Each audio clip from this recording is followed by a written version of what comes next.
Shabbat Shalom, family. Our selection today is Nobody Knows the Trouble I've Seen.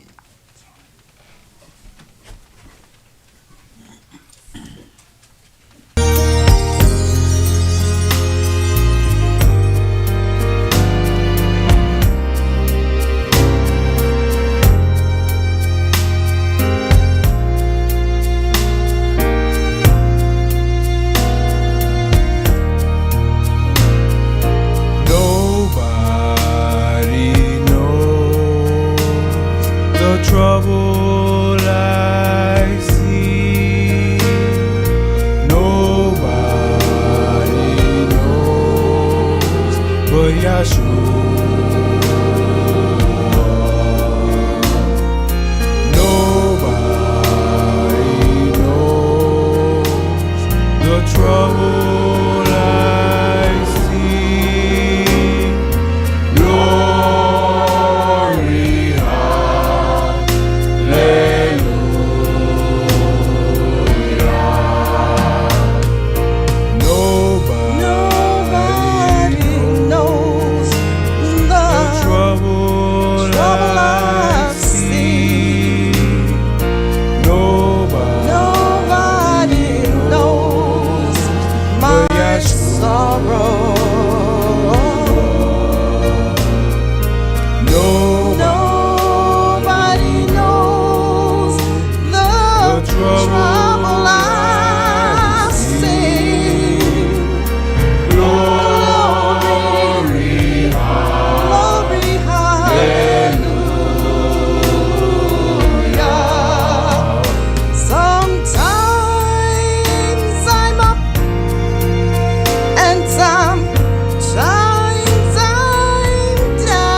trouble I see. Nobody knows but Yeshua. Nobody knows the trouble I see. Glory, hallelujah.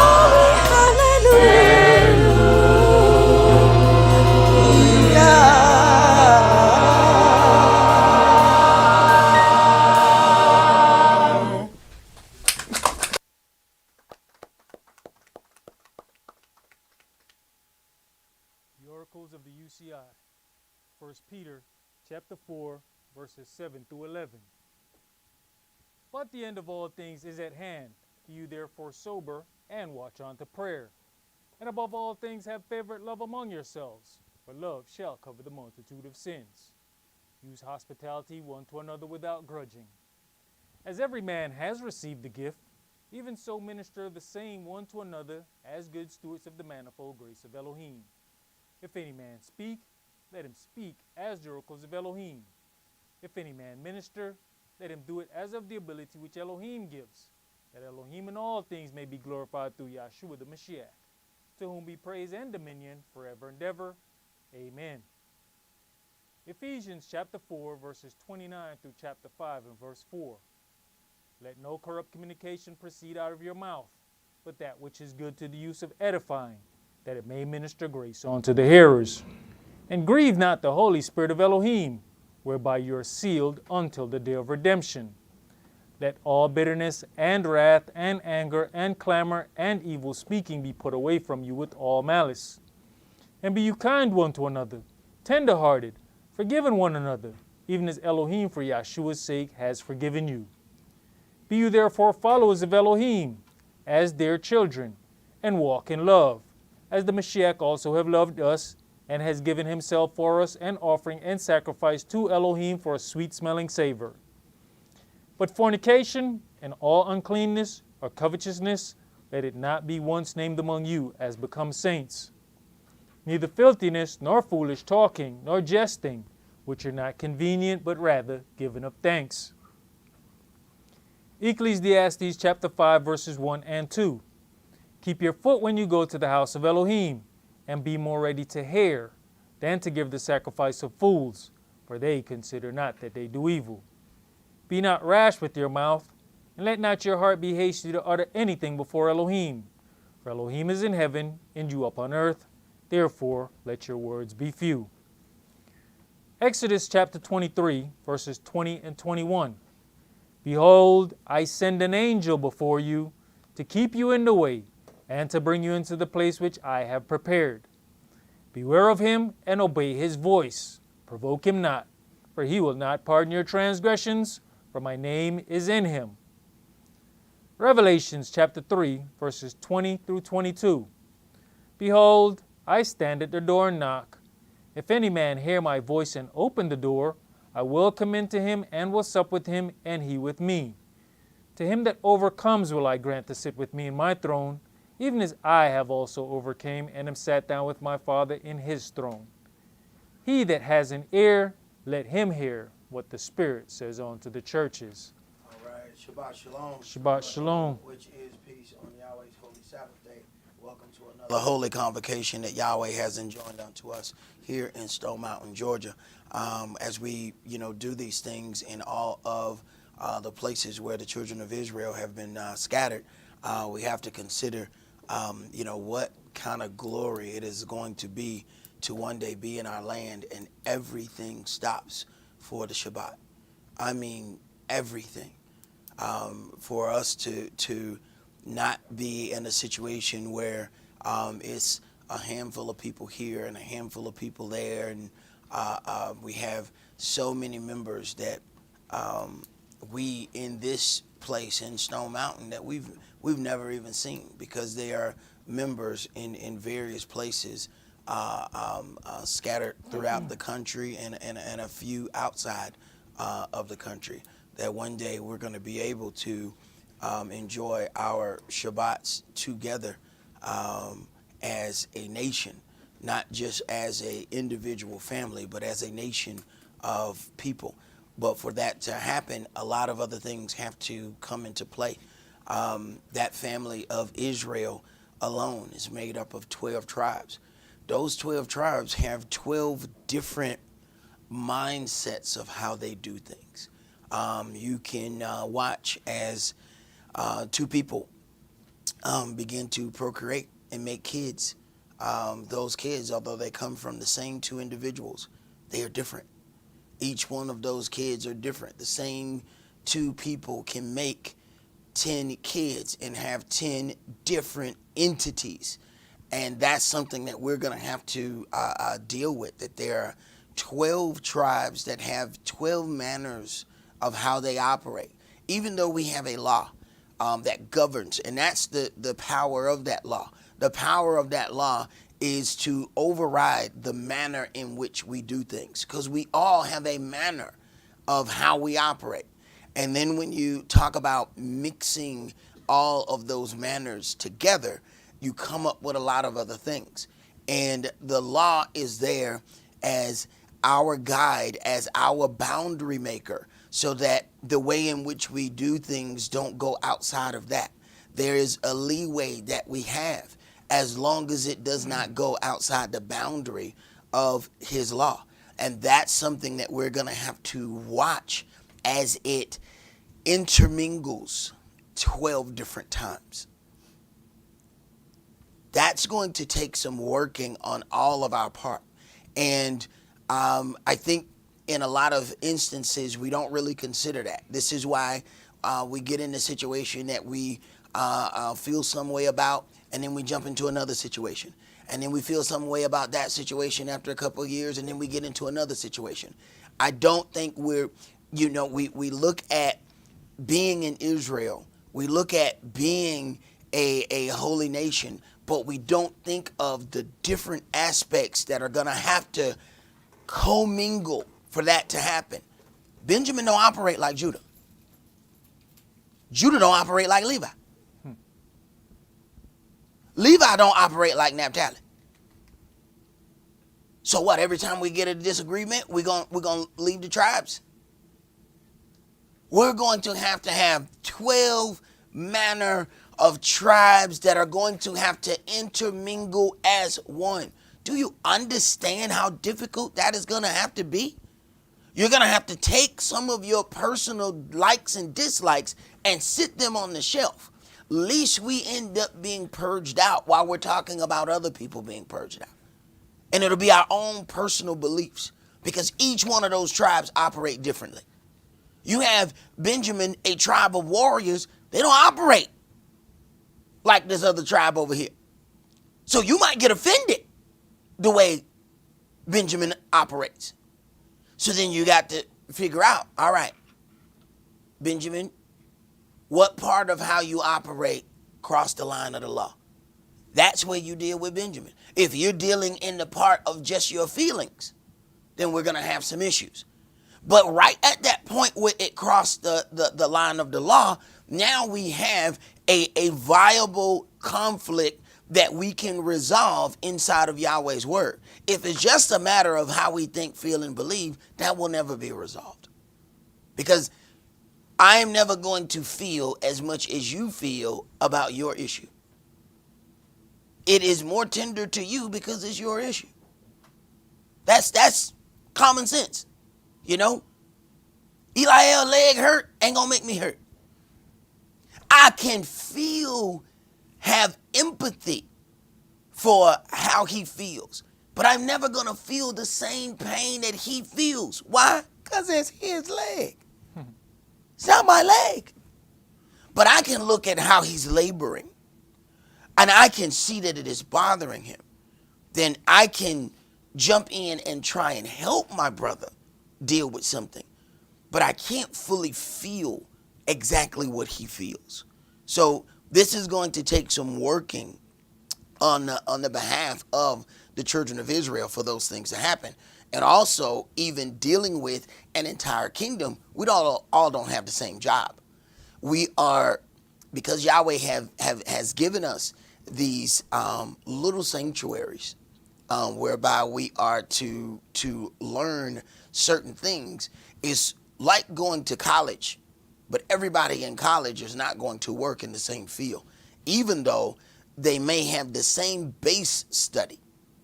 You may end up talking to somebody that you graduated with, and they have a totally different job. But you'll see somehow it corresponds to the base study that you guys went through together.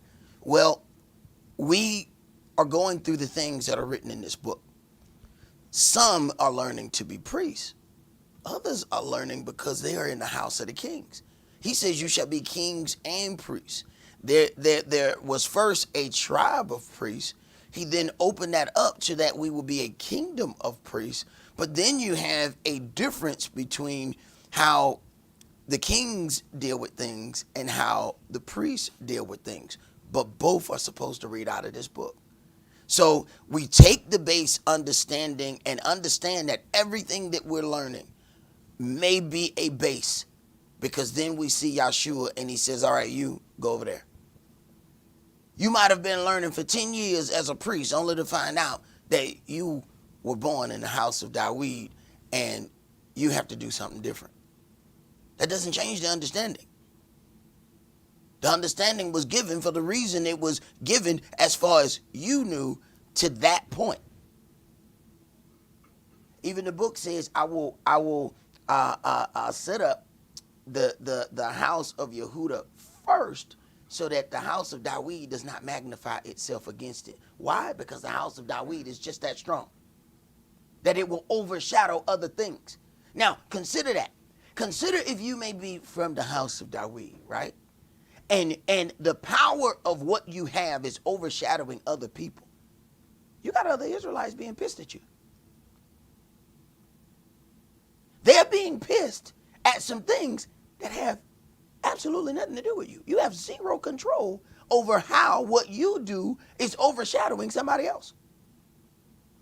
That's just what the house of Dawid does. They were born into that. And you may not know that that might be who you are. Or you may not know that the brother sitting by you is that way. And are you mad at him for that?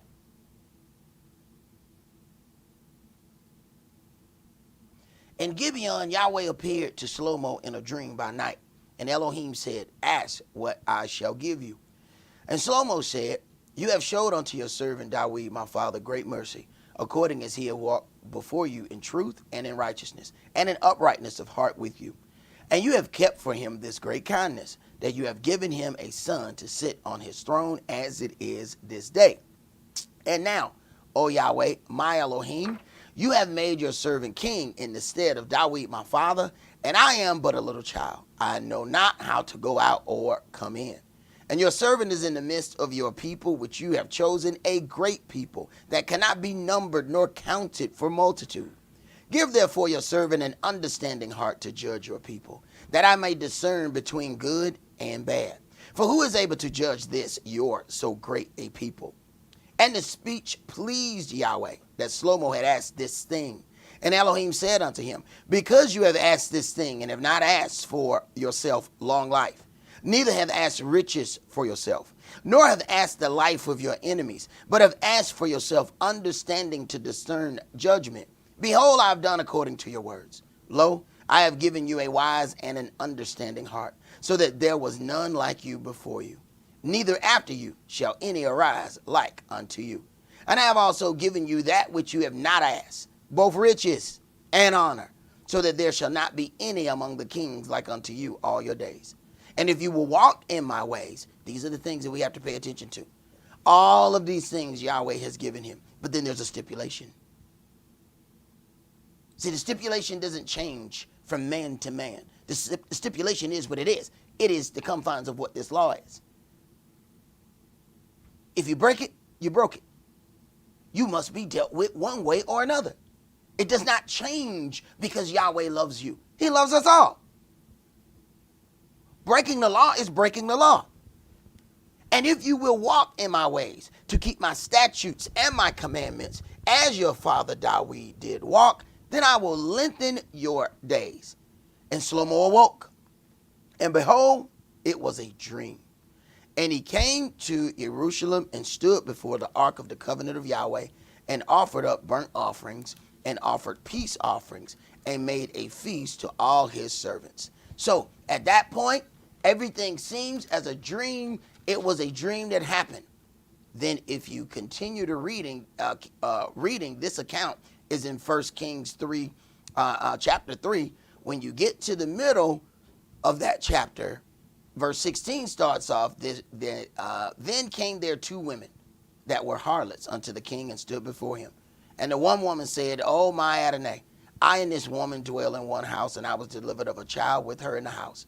And it came to pass that the 3rd day after that I was delivered, that this woman was delivered also. And we were together, and there was no stranger with us in the house, save we 2 in the house. And this woman's child died in the night, because she overlaid it. And she arose at midnight and took my son from beside me, while your handmaid slept. And I laid it in her bosom, and laid her dead child in my bosom." So after the dream, after Yahweh has told him that he has given him all of this wisdom, he then presents a situation in his life that he is able to use this wisdom. So there's one thing that happens as far as what's written. Then there are other instances that take place in our lives. Do we understand that those instances of things that take place are to either confirm or deny that we are who we say we are? Let's begin today's sermon in 1 Samuel chapter 18.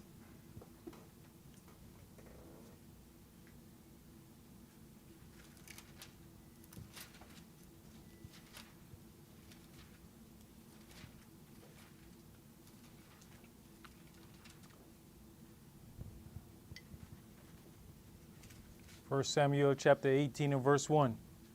And it came to pass, when he had made an end of speaking unto Saul, that the soul of Jonathan was knit with the soul of David, and Jonathan loved him as his own soul. Right. This is a powerful love between men, between brothers that have a common thought process. This is a very powerful thing, because you have to be careful exactly where you place that kind of love.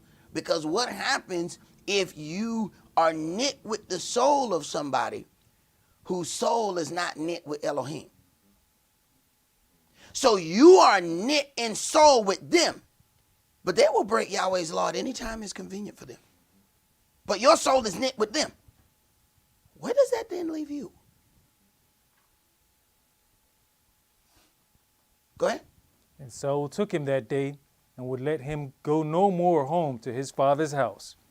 Then Jonathan and David made a covenant, because he loved him as his own soul. And Jonathan stripped himself of the robe that was upon him, and gave it to David, and his garments, even to his sword, and to his bow, and to his girdle. And David went out whithersoever Saul sent him. Now, right here in verse 4, this was a living prophecy. See, we can go in the book of the prophets and read prophecy. This is a prophet, a act of prophecy that is being done by him, whether he knows it or not. Jonathan stripped himself of the robe that was upon him. That's his power. He's the king's son. Mm-hmm. Okay? And gave it unto David. He has given his kingship to him, whether he knows it or not. And gave it unto David and his garments, even to his sword and to his bow, and to his girdle. Go ahead. And David went out whithersoever Saul sent him, and behaved himself wisely. And Saul set him over the men of war. And he was accepted in the sight of all the people, and also in the sight of Saul's servants. He was accepted in the sight of all the people. So it was a thing where he wasn't just doing something acceptable to one group of people. This is something that Israel don't really comprehend at times when we get into the clique-based things. There was not like a group of people who accepted David.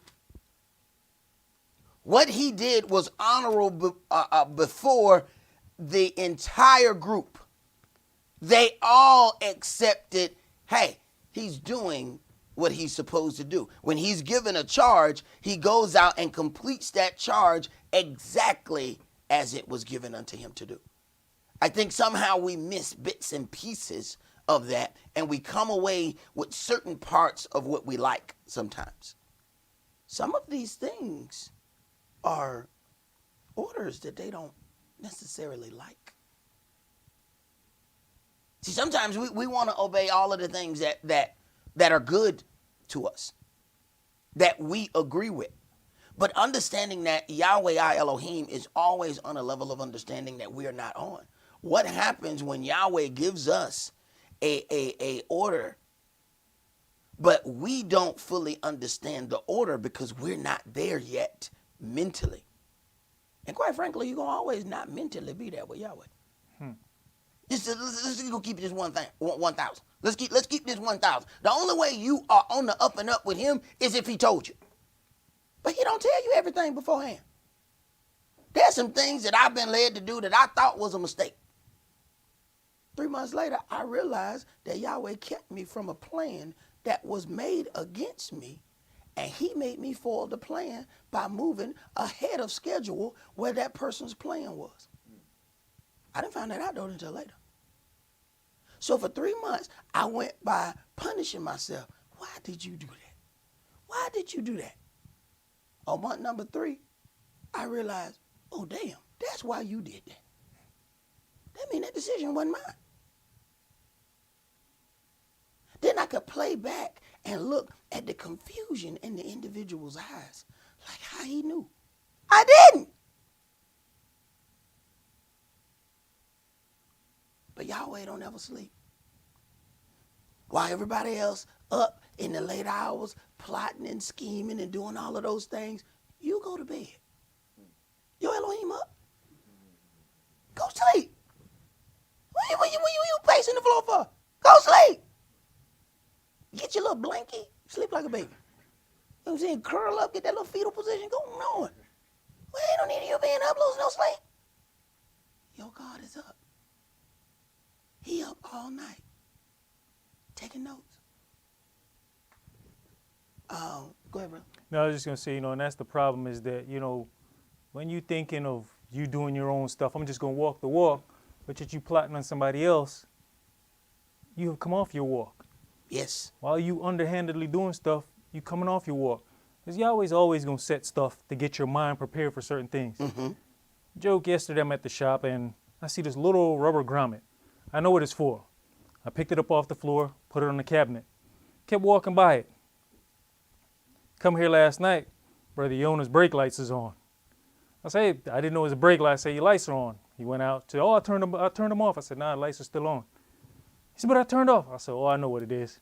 The same little part that I kept looking at is what's needed to fix his brake light situation. It's interesting how that works, isn't it? It is really interesting how Yahweh deals with things, and that whole is why I kind of laugh when I go back to, and it would do us some good sometimes to go back and look at some of those things that we used to look at on Sunday morning and listen to how much they say God talked to them. God talked to them. And when you understand how the Most High directs you, it is not him coming and talking to you all the time. There is direction given to you if you pay attention to how he deals with you. Talking is the most simplified form of communication. You don't have to do anything for yourself for him to talk to you. All you got to do is listen. But when he speaks to your spirit, you got to sit there and meditate. Why was that there? Why is this here? What's happening over here? You got to sit there and meditate, and you might have to go and get in your book and read something and sit back, and then you see what Yahweh has ordained for you. And we don't want to do that work sometimes. We just want to do the Sunday morning thing where somebody talk to us and we just get up and go. But there's a purpose for each and every generation and the things that were given. And we have to operate in the generational part of what was given unto us. when we consider that Dawid and Jonathan's soul was knit together, you find out that Jonathan was a good friend to be knit with. He was an honorable man, no matter how foul his father was. That did not impact what kind of individual he was. Proverbs 18 and verse 24 says that a man that has friends must show himself friendly. And there is a friend that sticks closer than a brother. What part in this book do you remember reading? It says what? Jesse had multiple sons. Okay. Tell me about one of David's brothers. What you know about him? Come on, I'll wait. Surely y'all know something. Right. Yahweh deal with who he want to deal with. But Jonathan, his soul was knit with Dawid like brothers. So then you find out that there is something. When I was little, they used to say blood is thicker than water, which meant that your kinfolk were always supposed to be closer to you than anybody else out in the world. But then we come and we get into this water and get baptized in the name of Yahshua. And that water carries the blood of Yahshua. Now, blood really is thicker than water. But which blood are you counting? Let's go to Matthew chapter 12.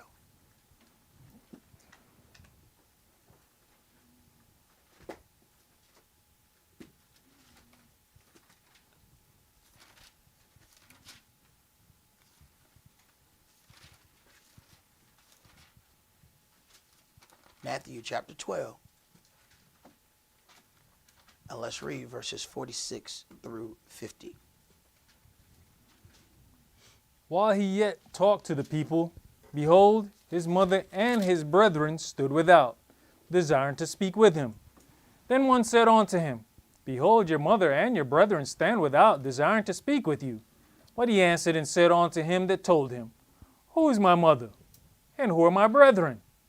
And he stretched forth his hand toward his disciples and said, Behold my mother and my brethren. Behold my mother and my brethren. So we have a situation where Yahshua has performed, got his baptism, he's walking on his walk, and he has a different family. But you know, when you get ready to say this to people, this is where people will accuse you of being in the cult. But this is New Testament stuff. Quite frankly, we should have been already on this before we came to the Word. Because this in the New Testament and written in red. We should have already been that before we even heard about what a Hebrew Israelite was. So when somebody accuses you of being in the cult because you deal with this, your question should automatically be, how is it that you guys have not dealt with this? Because this is not in the part of the book where they claim that they don't believe in. This is in the book, part of the book where they say they do believe in. Go ahead. For whosoever shall do the will of my Father which is in heaven, the same is my brother and sister and mother. So now we have something. All right. For whosoever shall do the will of my Father which is in heaven. Now it takes some work within us. Because now we have to figure out, are the things that are being done, are they the will of his Father in heaven? As my elder would always say, Yahweh keeping us at a sustainable level keeps us from getting to that point where we fall on the FBI radar type thing. He said, why do you think there's not a whole lot of Hebrew mega churches? Once you get to a certain level, it is on. But then he also said, what would be the purpose of Yahweh starting a whole lot of places right down the street from each other? What purpose is that going to serve? And I listened and I just watched, because this wasn't being said directly to me. This was being said to other individuals, and I'm taking all of that information in because a lot of things were happening and he was commenting on other issues, but I'm taking and soaking all of it in to the point that it becomes something that I have to pull back up in my brain database and say, oh, this is what this was for. And you're going to have to do that many a times. There's going to be some things that you feel like that ain't got nothing to do with me. Give it a year and a half, and you're like, oh my God, that has everything to do with what I got going on right now. Go ahead. Matthew chapter 10 and verse 11. And into whatsoever city or town you shall enter, inquire who in it is worthy, and there abide till you go thence. All right. Into whatsoever city or town you shall enter, inquire who in it is worthy, and there abide. So we don't just hang out any place, where. We don't just go into any place where they say, hey, I'm Hebrew too. I mean, what kind of Hebrew? I mean, let's consider if you walking down the street and somebody say, hey man, come in here, I'm black. And the dude who murdered them people down the street was black too. What that mean? I'm supposed to deal with that? No, we gotta ask some more questions. What kind of Hebrew are you? You know? You a one booker, two booker? Do you only wear purple? Are your fringes on the corner or are they all the way around the bottom? Hey, we got a series of questions that we need to. Do you believe in baptism? Oh, that's much bigger than you would ever believe. There are many Hebrews that do not believe in baptism. You got a number of questions to ask. How do you engage in holy convocation? When they ask you what holy convocation is, take off running. Is there any clean and unclean requirement to your gatherings? When they look at you strange, get the hell on. See, there's certain questions you got to ask. So, is there any dress code? Is there any separation of things? See, these are the things that cramp people's style, but these are the things that make sure that righteousness and the spirit of Yahweh can enter into that gathering. The very thing that upsets people. So you can't just listen, yeah, I'm a Hebrew too. All right, well, let's ask some questions. See, there's some other things that need to come behind that. Go ahead, bro. And when you come into an house, salute it. And if the house be worthy, let your peace come upon it. Right. If the house be worthy, let your peace. Stop giving your peace unto everybody in every situation. Everybody in every situation is not worthy of your peace. Go ahead. But if it be not worthy, let your peace return to you. Uh-huh. And whosoever shall not receive you, nor hear your words, when you depart out of that house or city, shake off the dust of your feet. Verily I say unto you, it shall be more tolerable for the land of Sodom and Gomorrah in the day of judgment than for that city. Not tomorrow. Okay? Pay attention. I say unto you, it shall be more tolerable for the land of Sodom and Gomorrah in the day of judgment. Don't think that after you take your peace and walk away that it's going to burst into flames. That's not what he said. He said in the day of judgment. So do we look at something in the hour? Well, Yahweh it must be okay. Wait. It's not time for that. See, some of those spots have to gather as many people as possible. Like my elder used to say, let something go on long enough so you can get all the people who feel a certain way about it. Let them all gather together. Then you can throw them all out together. He didn't believe in doing something too fast. No, you need to get all the sympathizers. And you don't know who all the sympathizers is if you go too fast. Wait. Go ahead. Behold, I send you forth as sheep in the midst of wolves. Be you therefore wise as serpents and harmless as doves.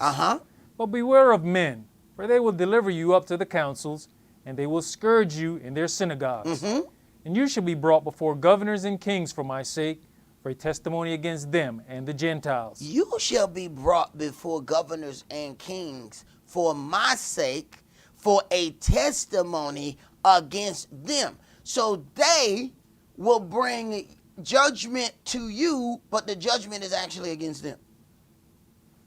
Go ahead. But when they deliver you up, take no thought how or what you shall speak, for it shall be given you in that same hour what you shall speak. For And if that is nothing, shut your mouth. You may be in there toiling in a situation because it says, hey, in that moment, he will give me what I need to say, and nothing is coming to my brain. Because that's what you're supposed to say. Absolutely nothing. Shut up. The word says, when I am in the presence of my enemy, let my tongue cleave to the roof of my mouth. Because they are going to gainsay every word that comes out of your mouth. They are going to purposely misuse everything that comes out of your mouth. They have a plan for every word that comes out of your mouth. So when your Elohim puts that uneasy spirit in your spirit, shut up. There is deception in your midst. When he puts it in your spirit, you know what? I'm done with this conversation. He put that in your spirit for a reason. You may not know it at that point. You'll figure it out later. Go ahead. You know, we can even help each other in that situation. There was a situation, I think it was last Shabbat, somebody asked Ima Lael a question, and she was trying to answer, she kept like, I said, Mother Lael, don't even worry about it. Mm-hmm. Just forget it. Mm-hmm. Don't even answer that. Mm-hmm. You're sitting there trying, no, you can't find it, leave it alone. Because you know what's interesting? In your mind, you said, no, I know where this at. I know this.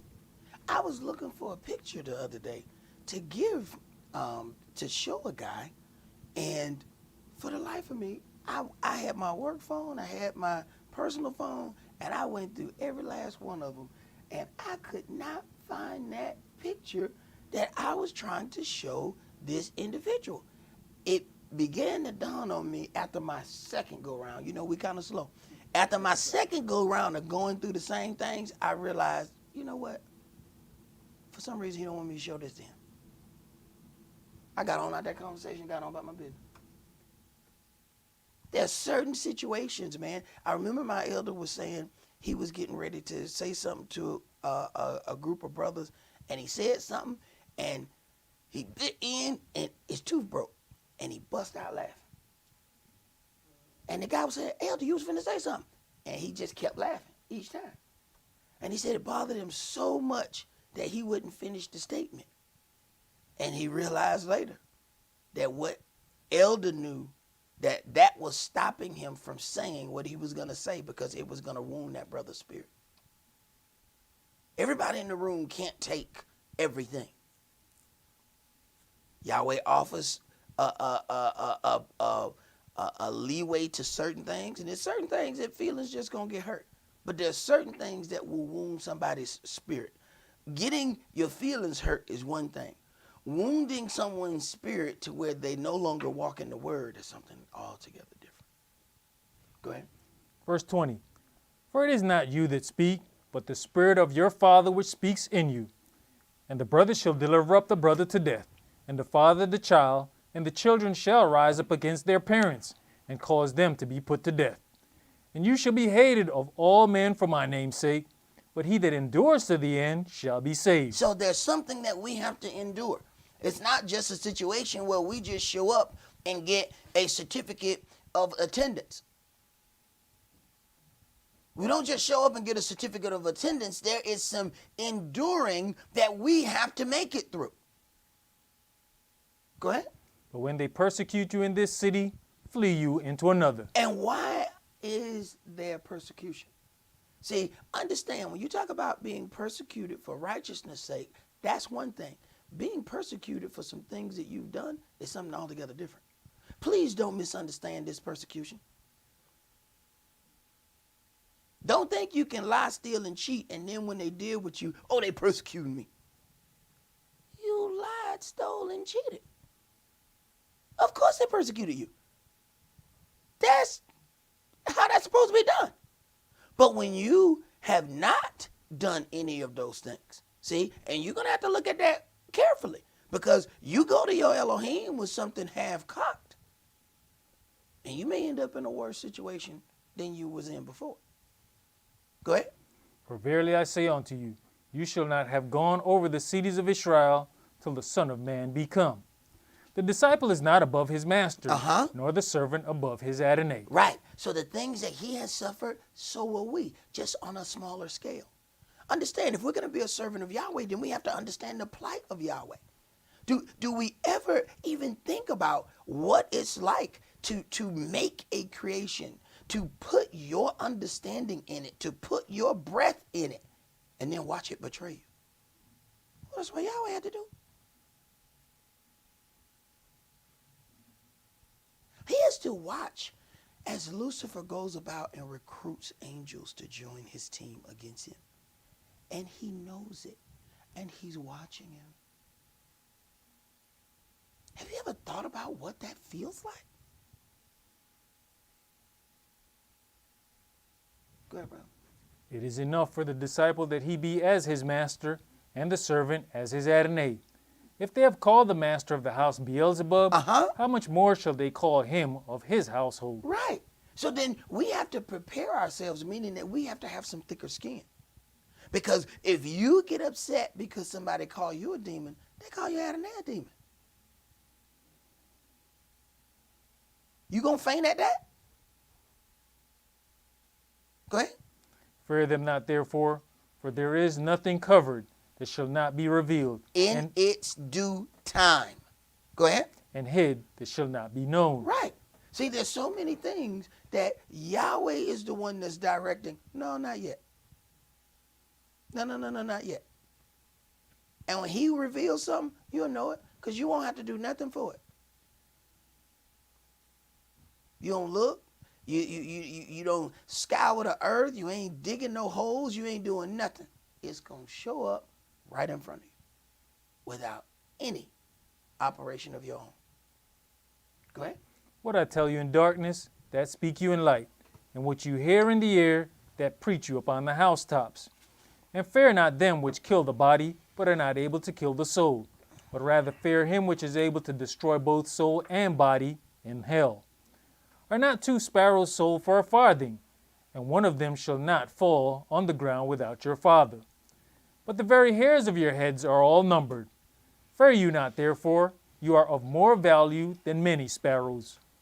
Whosoever therefore shall confess me before men, him will I confess also before my Father which is in heaven. Right, and do we do that? Do we confess Yahweh and Yahshua before men? Do we do it without partiality? Because understanding how we put those things out is how it's going to be requited unto us. So if you do it haphazardly, you receive it haphazardly. If you do it in shamefulness, you're going to receive in that same manner. So that's something that we have to think about. Go ahead, bro. You know, you mentioned, how Yahweh feels basically of, being betrayed. Mm-hmm. Now, we just read this verse here, and you consider the fact of other Hebrew Israelites out there calling the name of Jesus. Yeah. You know what I mean? Like, what the heck? That's... Bro. How are you a Hebrew calling on the name of Jesus? It is a betrayal in a way that you cannot imagine. Because for one thing, those very people rename themselves Hebrew names.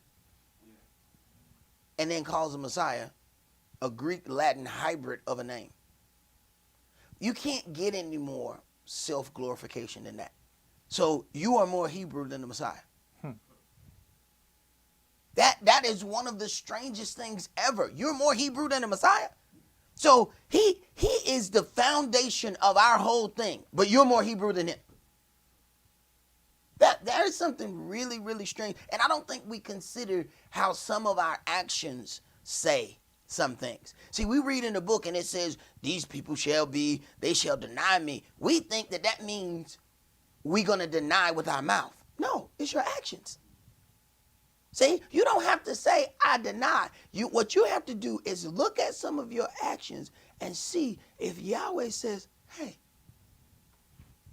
they're ashamed of me. No. Look at how they operate. They're ashamed of me. It's not that they're going to say that with their mouth, okay? And understand, by using the name Jesus, they get to appear in all the other circles of life differently because they're using the same name as what the heathen uses. See? So that automatically allows them to be into some circles that the rest of us are going to have a problem with. But consider this, even Joel Osteen and other Christians are starting to use the name Yahshua. Now, they'll use Yahshua and Jesus together. But what's happening? A lot more people are understanding that his real name is Yahshua. Understand, Joel Osteen Church is the size of the football coliseum downtown. Okay? So all of these people now understand what his real name is. Now, people deal with that in levels, but for somebody to be a Hebrew, know that, and still deal with that, the level of betrayal there is rich. Go ahead, bro. You've oftentimes said, when people ask for you to pray for them, who they're going to give the credit to. It doesn't even have to go that far. Buddy of mine's been looking for something for a couple of days, and I found it. I said, here it go right here. First thing, thank you, Jesus. I looked at him and said, that's not my name. Yeah. He didn't find it, I did. Yeah, it's man, and I got to keep my mouth shut, because as soon as I said that happened to me too. I mean, as soon as I said it, it ended up happening to me. And it's one thing when somebody worships something, but what happened when somebody asks prayers for an individual who don't believe in nothing? Who they think when something happens?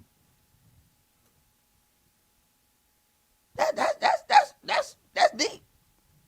Go ahead, bro. Verse 33. But whosoever shall deny me before men, him will I also deny before my Father which is in heaven. Right, and you have to examine how you do your works, how you go about life. Does Yahweh and Yahshua believe in any way? Is there anything that could be taken as you are denying him?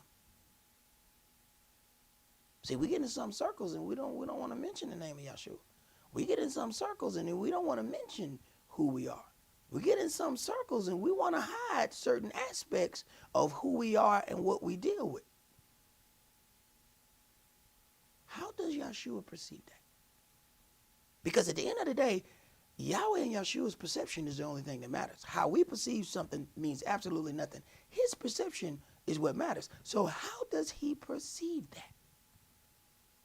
Go ahead. Think not that I come to send peace on earth. I came not to send peace, but a sword. For I am come to set a man at variance against his father, and the daughter against her mother, and the daughter-in-law against her mother-in-law. Right. And operating in this word is going to be the ultimate dividing factor. Because people have their wants, their desires for their loved ones. But at the end of the day, if you have a problem with something that operates according to Yahweh's word, then that schism is with Yahweh, not with the individual that's before you. Go ahead. And a man's foes shall be they of his own household. Right where the division of where that word sits. Okay? That's where you're going to find your isms and schisms in the word. As it was said about Daniel, we shall not find any problem with Daniel, for he's a good man, except we find it concerning the law of his Elohim. So let's present something that goes against the law of Daniel's Elohim, and we'll be able to get Daniel. These were people that knew him enough to say, look, y'all can stop looking. Y'all want to find a flaw in his character? Ain't going to find that. You want to find a flaw in how he dealing with something? No, that's what we do with other men, with lesser men. We can find something and make it seem bad. You ain't gonna do that. Ain't gonna work with this one, because you're not gonna find nothing with Daniel. You gonna have to find a schism with his God and his law. That's the only way you're gonna have a problem with this man right here, because ain't nobody else ain't gonna believe. You can try to make up a lie. You can do nothing. It ain't gonna work with Daniel. He just that upright of a man. Check that out. That even the heathens can recognize an upright individual when they see one. Go ahead. He that loves father or mother more than me is not worthy of me. And he that loves son or daughter more than me is not worthy of me. Uh-huh. And he that takes not his burdens and follow after me is not worthy of me. Right. So that means at some point, Yahweh is going to cause us to make a decision. What is it in this world that you may love more than him? What is it in this world that will cause you to turn a blind eye to the laws, statutes, and judgments that are written in this book? Well, that is the thing that you have let sit in Yahweh's seat. Anything that touches his seat must die immediately. Whatever you got in that seat, you better move it if you want it to live. Go ahead, bro. He that finds his life shall lose it, and he that loses his life for my sake shall find it. He that receives you receives me, and he that receives me receives him that sent me.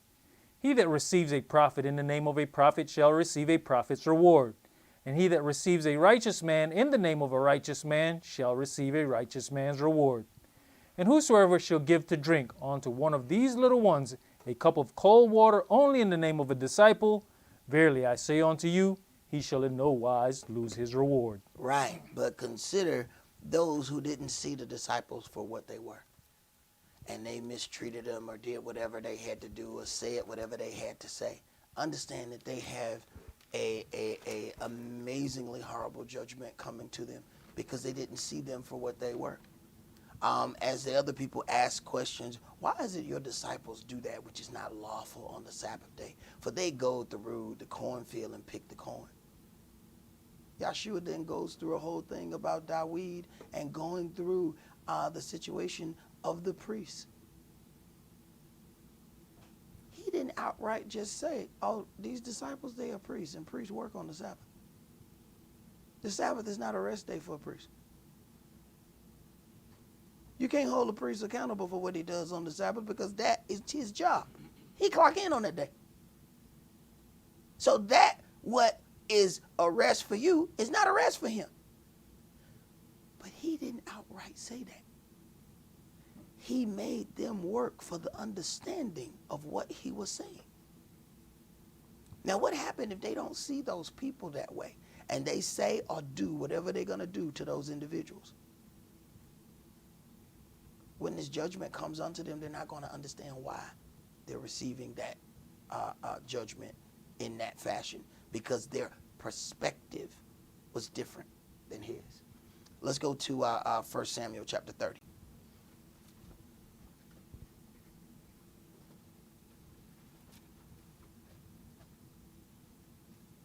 See, we got to consider what is it going to be like when the children of Israel come out of all of the places wherein we were scattered. And each group has a way in which they do things.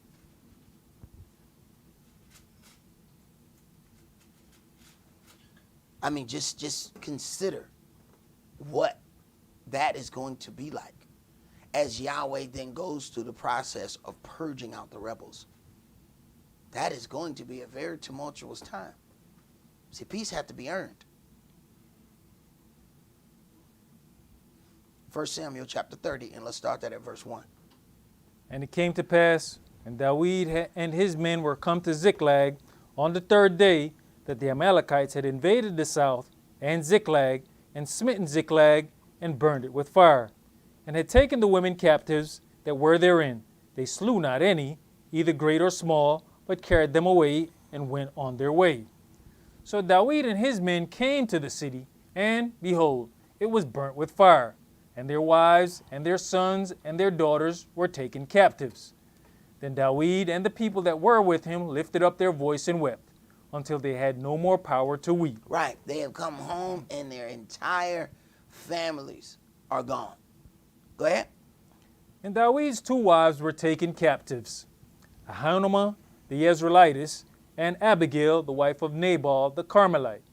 And Dawid was greatly distressed, for the people spake of stoning him. Now, understanding here the thing that this leader has to go through, Dawid is greatly distressed.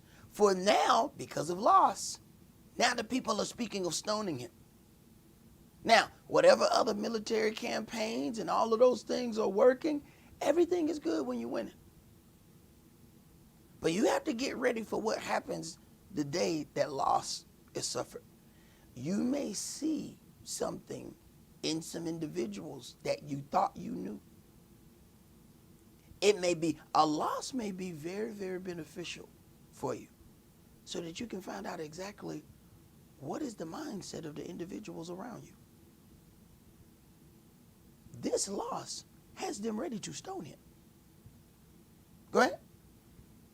Because the soul of all the people was grieved, every man for his sons and for his daughters. But David encouraged himself in Yahweh his El. He encouraged himself in Yahweh. Now, he's greatly distressed now. This is not a plaything, but he has to encourage himself in Elohim, because at this point, encouraging himself and all the other men or with them is a problem, because they are distressed as well.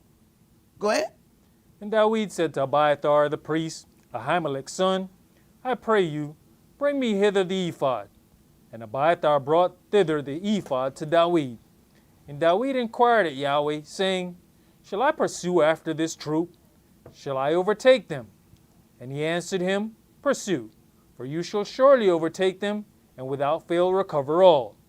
So David went, he and his 600 men that were with him, and came to the brook Besor, where those that were left behind stayed. But David pursued, he and 400 men, for 200 abode behind, which were so faint that they could not go over the brook Besor. And they found an Egyptian in the field, and brought him to David, and gave him bread, and he did eat, and they made him drink water. And they gave him a piece of cake of figs, and 2 clusters of raisins. And when he had eaten, his spirit came again to him, for he had eaten no bread, nor drunk any water 3 days and 3 nights. So understand at one of these points that you it means a little bit more later that there were 600 men, but 200 were faint. Understand, they were already coming from somewhere else. And now those 200 then stay behind. This is not the same situation as when it says before a military campaign, ask who is fearful. Ask who have these issues and send them home. That's not what this was. They were already coming from somewhere else. Okay? Go ahead. And David said unto him, To whom belong you, and whence art you? And he said, I am a young man of Egypt, servant to an Amalekite. And my master left me, because 3 days agone, I fell sick. We had an invasion upon the south of the Cherethites, and upon the coast which belongeth to Yehudah, and upon the south of Caleb, and we burnt Ziklag with fire. And David said to him, Canst you bring me down to this company? And he said, Swear unto me by Elohim, that you will neither kill me, nor deliver me into the hands of my master, and I'll bring you down to this company. Right. Now, you see how the situation is unfolding, right? This person was left behind. If he burnt Ziklag, then, hey, you part of, what has caused me some serious, distress here. But then how Yahweh deals with things. This one is left over. It's all right. Don't kill me, but don't deliver me to them, because they're going to kill me. Go ahead. And when he had brought him down, behold, they were spread abroad upon all the earth, eating and drinking and dancing, because of all the great spoil that they had taken out of the land of the Philistines and out of the land of Yehudah. And David smote them from the twilight even unto the evening of the next day, and there escaped not a man of them, save 400 young men, which rode upon camels and fled. And David recovered all that the Amalekites had carried away, and David rescued his 2 wives. And there was nothing lacking to them, neither small nor great, neither sons nor daughters, neither spoil nor anything that they had taken to them. David recovered all. And David took all the flocks and the herds which they drave before those other cattle, and said, This is David's spoil. And David came to the 200 men, which were so faint that they could not follow David, whom they had made also to abide at the brook Besor. And they went forth to meet David, and to meet the people that were with him.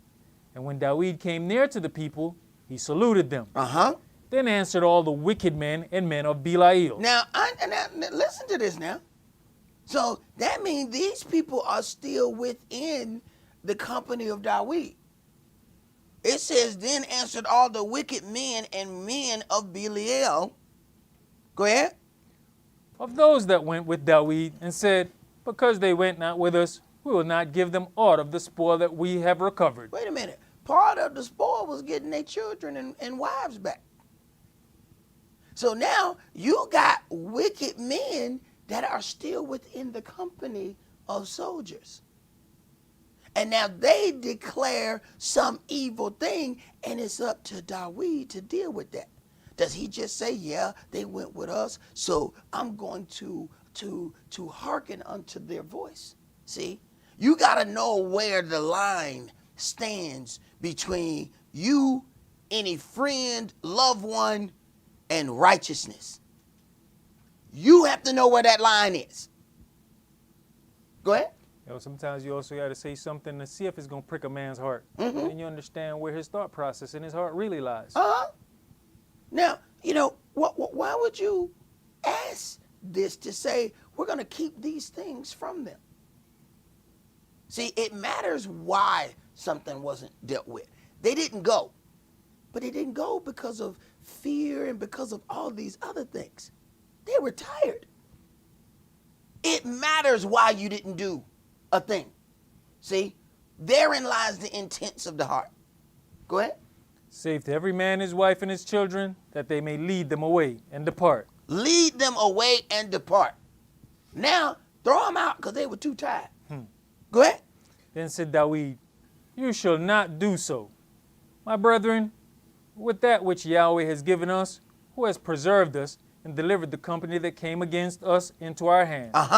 For who will hearken unto you in this matter? Who will hearken unto you in this matter? Do you understand that if we do this like this, that we're going to, Yahweh who has given us a great deliverance, do you understand that now he is going to be angry at our voice if we operate like this? So you have to know, just because you're in a group, that you don't agree with everything in the group. Especially if you're the one who head that gonna fall on first. Because Yahweh gonna come for David. That wasn't David's thought process. But had he agreed with it, the person he may come from first may be David. Go ahead. But as his part is that goes down to the battle, so shall his part be that tarries by the stuff. They shall part alike. Now, they shall part alike. Now, consider the situation, and why would he think like that? Now, he says, whoever abide by the stuff, his portion is going to be the same as he who goes to battle. Why would he now have that thought process? What situation just happened? They all went. So from here on out, somebody has to stay behind. Thank you. They all went. So there's nobody to guard the women and children, the wives. They're all taken. So now, oh no, we're changing this. Whoever buy by the stuff, they get the same spoil. Because y'all better be ready. Sit here and be ready to fight if anybody come against the land while we going somewhere else. So y'all get the same. If we get spoiled, we going to come back and divide it with y'all. But see, it takes situation and circumstance to change how things operate. You get burnt on something, you change that. No, he got burnt in the worst way. He came home, his wife's gone. He came home, the soldiers' children gone. Oh, no, that ain't happening no more. We leave here, somebody going to be armed. Go ahead. And it was so from that day forward that he made it a statute and an ordinance for his trial unto this day. Right. That's how you right some wrongs. You watch something, it goes down in a wicked manner, you change that, you make statutes so that particular wickedness never goes on in your presence again. That don't mean ain't nothing gonna happen, but it won't be that. Go ahead. And when David came to Ziklag, he sent of the spoil unto the elders of Yehudah, even to his friends, saying, Behold, a present for you of the spoil of the enemies of Yah. To to them which were in Bethel, and to them which were in South Ramoth, and to them which were in Yatir, and to them which were in Arar, and to them which are in Shiphmoth, and to them which are in Eshtemoa, and to them which were in Rechal, and to them which were in the cities of the Yermielites, and to them which were in the cities of the Kenites, and to them which were in Hormah, and to them which were in Koresh Ashan, and to them which are in Atac, and to them which were in Hebron, and to all the places where David himself and his men were wont to haunt. So understand something. Not only did he not keep it from the 200, but then he shares this with all the other cities, so that now their thought process is with Israel, is with David when he gets ready to go onto those battles, because it's not going to be a situation where only those people are going to prosper. Read that, go to that next graphic, because there was something that was said in there. Right before David goes to do this, he asks for something. Go ahead. Ephod from H646, Hebrew in origin. Second form is a rare form, probably of foreign derivation, a girdle, specifically the ephod or high priest's shoulder piece, also generally an image. So then when we're dealing with this in the aspect of Israel, he's getting something that belonged to the priest. So you have to then consider what's happening here. So let's back up. We're going to go to 1 Samuel chapter 22.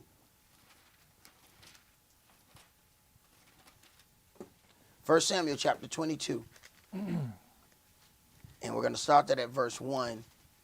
And we're going to read it through chapter 23 and verse 6.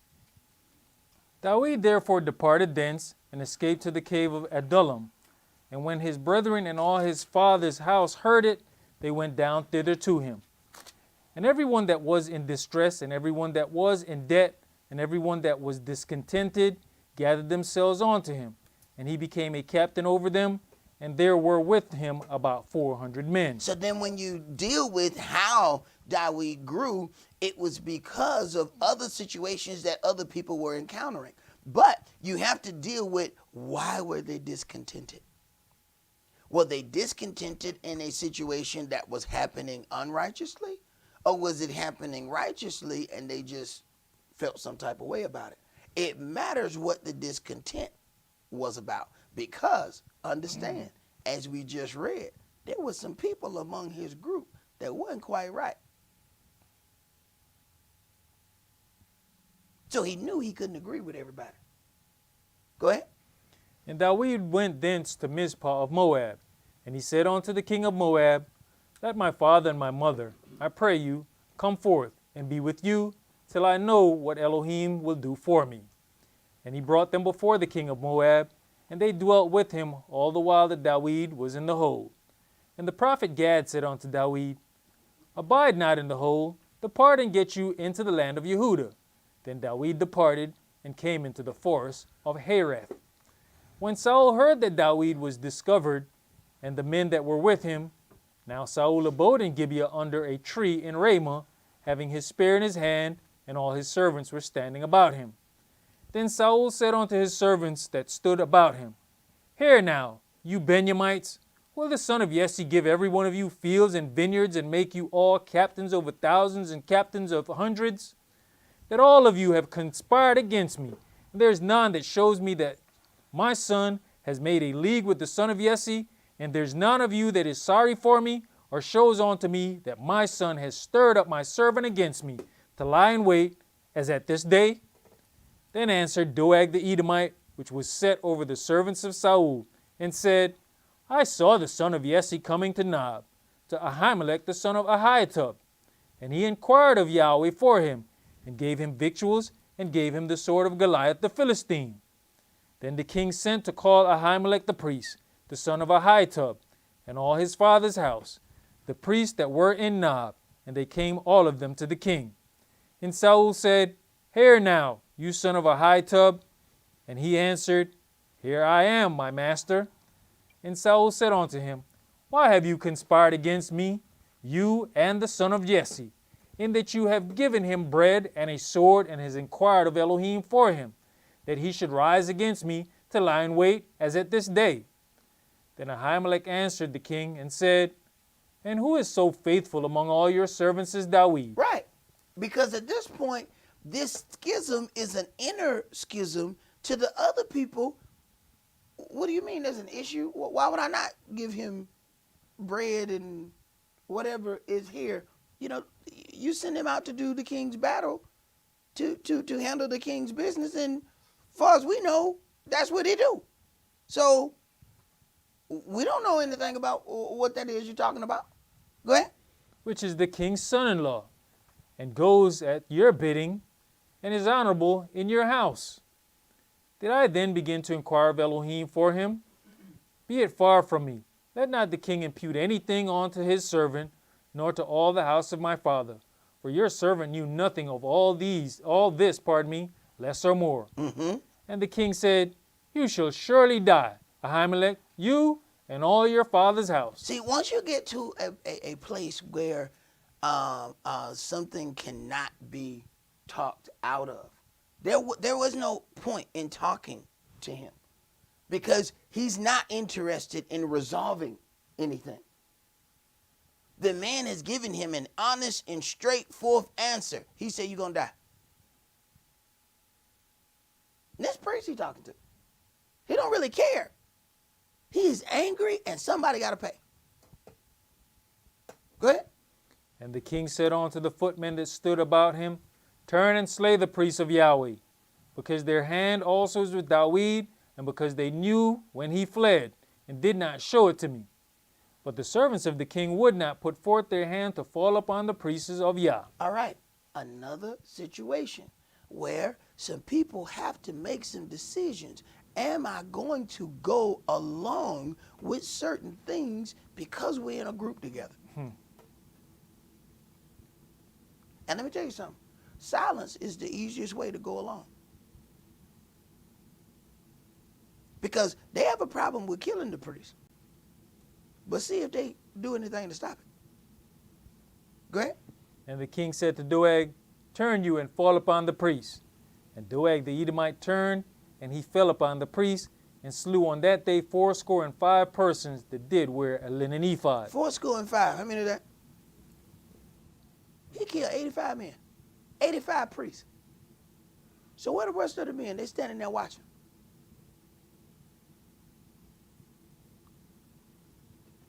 They standing there watching 85 priests are slain. And probably went home feeling, I'm glad I didn't do that. Oh, you didn't? You didn't kill no priest today. You didn't kill no priest today. You stood there and watched 85 priests get killed. But you didn't have nothing to do with it. Right. Amen. And even the difference in that situation is if this one of them fell upon him, he's not anointed of Yahweh. Y'all can take his life. Man, you talking about some serious issues, but at this point, they're going along with who's in charge. You can tell that they don't agree with the thing because they don't move. But they're afraid to say, this goes against the word of Yahweh Elohim. This goes against the word of Yahweh Elohim. I'm not putting my hand on these priests. These people have been anointed to do a job. Man, I'm not doing that. Go ahead. And Nob, the city of the priests, smote he with the edge of the sword, both men and women, children and sucklings, and oxen and asses, and sheep with the edge of the sword. So he kept going. Okay? He didn't just stop there. Go ahead. And one of the sons of Ahimelech, the son of Ahitub, named Abiathar, escaped and fled after Dawid. So then now we understand how Abiathar ends up with Dawid. Go ahead. And Abiathar showed Dawid that Saul had slain Yahweh's priests. And Dawid said unto Abiathar, I knew it that day, when Doeg the Edomite was there, that he would surely tell Saul, I have occasioned the death of all the persons of your father's house. Abide you with me, fear not, for he that seeks my life seeks your life. But with me you shall be in safeguard. So then David takes this unto him, because something has happened unto you because of something I did. Stay with me. I will make sure that you are protected. He could have dealt with that in a different fashion. But he felt responsible because he ended up there. But that was not any purposely done thing of David. Go ahead. Then they told David, saying, Behold, the Philistines fight against Keilah, and they rob the threshing floors. Therefore David inquired of Yahweh, saying, Shall I go and smite these Philistines? And Yahweh said unto David, Go and smite the Philistines and save Keilah. Right, which is one of the cities of Yehuda. Go ahead. And David's men said unto him, Behold, we be afraid here in Yehuda. How much more than if we come to Keilah against the armies of the Philistines? Then David inquired of Yahweh yet again. And Yahweh answered him and said, Arise, go down to Keilah, for I will deliver the Philistines into your hand. So David and his men went to Keilah, and fought with the Philistines, and brought away their cattle, and smote them with a great slaughter, so that David saved the inhabitants of Keilah. And it came to pass, when Abiathar the son of Ahimelech fled to David to Keilah, that he came down with an ephod in his hand. So then when we back up and look at the other things that were mentioned, at that point we read that David said, bring me the ephod. Well, you see, as this man was running away to save his life, then he comes back with some of the things of his fathers and those fellow priests. See, so we see how Yahweh is orchestrating some things, but it's through real life. There's a little bit of conversation going on between Yahweh and David. The rest of these things are life situations. And those are the things that sometimes we don't see as being connected to the direction of Yahweh. We keep looking in the book, but what we don't do is look down our hall. We're looking in all the wrong places. Yahweh not in the book. His direction is in the book. Yahweh is in every other place we go. So are you missing him because you're trying to find him in the book? When you get down to reading these things, this gives us, this is where we find our wisdom. Looking at how Saul dealt with things. Saul is a self-preservationist. He is about preserving self over everything else. And you have to be careful when you get in the midst of those, because it may seem like they're on your team. But as soon as an opportunity comes to preserve self, they will kill you without thought. Why? To preserve self. Preserving self is a common thought process. If you try to save somebody who's drowning, they will unintentionally drown you to preserve themselves. It is in your nature to preserve yourself. Something happens where your heart changes so that you're not all about self-preservation. When a woman gives birth to a child and that house is burning and that woman turn around and go back in that house, there's something happened in her heart that overrode self-preservation. Self-preservation, there was a door open. She could have just got out. Something in her heart overrode self-preservation.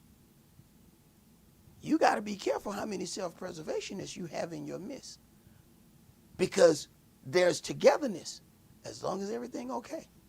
When it comes to a situation where they have to preserve self, you may find yourself in grave danger. Let's go to 2 Samuel chapter 2.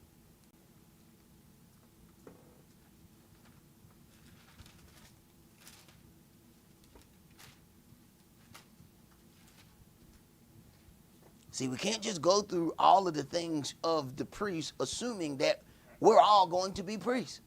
You have to go through some of these issues of these kings so that we can understand how to orchestrate and deal with situations, how to handle when conflict arises.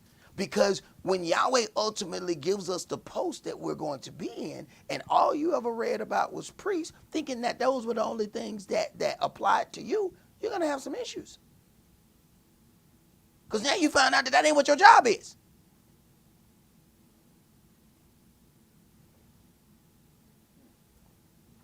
Second Samuel chapter 2. And it came to pass after this that David inquired of Yahweh, saying, Shall I go up into any of the cities of Yehuda? And Yahweh said unto him, Go up. And David said, Whither shall I go? And he said, Unto Hebron.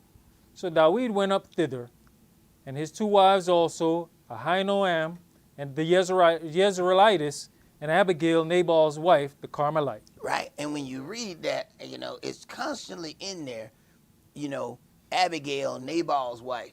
She was Nabal's wife before. So please don't take that, if you ain't read that story, that, David married Nabal's wife. It was after Nabal died that he got this wife, okay? So please don't take that out of context. If somebody show up with somebody else's wife, yeah, man, what's your name, wife? Yeah, I married her. Oh, hold on, bro, hold on, bro, hold on. Oh, I think you misunderstood something. Go ahead. And his men that were with him did David bring up, every man with his household, and they dwelt in the cities of Hebron. And the men of Yehuda came, and there they anointed David king over the house of Yehuda. And they told David, saying that the men of Jabesh Gilead were they that buried Saul. And David sent messengers unto the men of Jabesh Gilead, and said unto them, Blessed be you of Yahweh, that you have showed this kindness unto your master, even unto Saul, and have buried him.